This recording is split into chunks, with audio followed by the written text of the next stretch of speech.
السلام عليكم. السلام عليكم ورحمة الله تعالى وبركاته.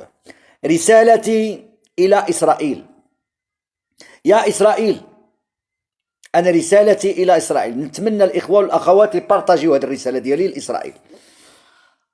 أرجوك يا إسرائيل، وقف الظلم، الله يجازيك بخير، عن الإخوة، عن الإنسان. كن إنسانية، خدم بالإنسانية، كن فيك الإنسانية إسرائيل، وبركة من الظلم على الفلسطينيين. الله يجازيك بخير، بركة من الظلم، أوقف الظلم، الله يجازيك بخير. راه العرب دابا انتينا أنا عارفة كإسرائيل علاش عاملة هذا الظلم بالعاني، باش كتحرق العرب والجزائر.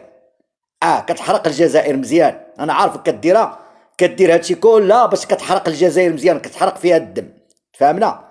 راه هادم فيهم غير بلا بلا. شوف، كاع هاد الشعوب كلهم راه فيهم غير بلا بلا، وصافي فيهم غير دقمهم بلا بلا بلا بلا بلا بلا بلا بلا بلا بلا. نحن مع فلسطين، نحن يحيى القدس. ما كاين حتى شي حاجه.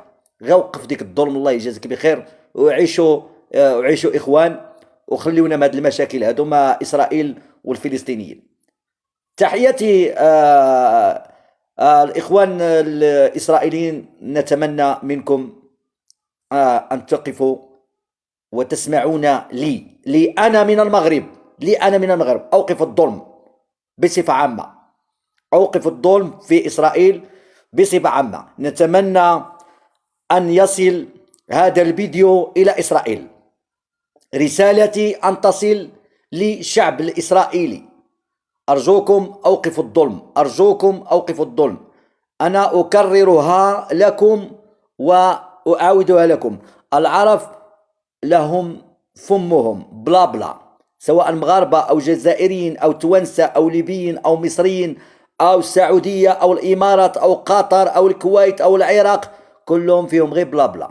أرجوك ثم أرجوك، أوقف الظلم على الفلسطينيين، وحاول ونتمنى منك أن تسمع لنا وتحل المشكل في أقرب وقت ممكن، وتخدم على حل الدولتين. نتمنى تسمعنا، لأن انتينا إسرائيل كنت طرحتي علينا حل الدولتين، والآن انقلبتي، وحنا الآن معك في حل الدولتين إن شاء الله.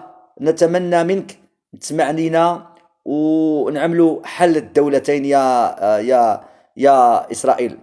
نحن إخوة في الإنسانية، نعم، نحن إخوة في الإنسانية. أرجوك ثم أرجوك، اعمل على الإخوة في الإنسانية.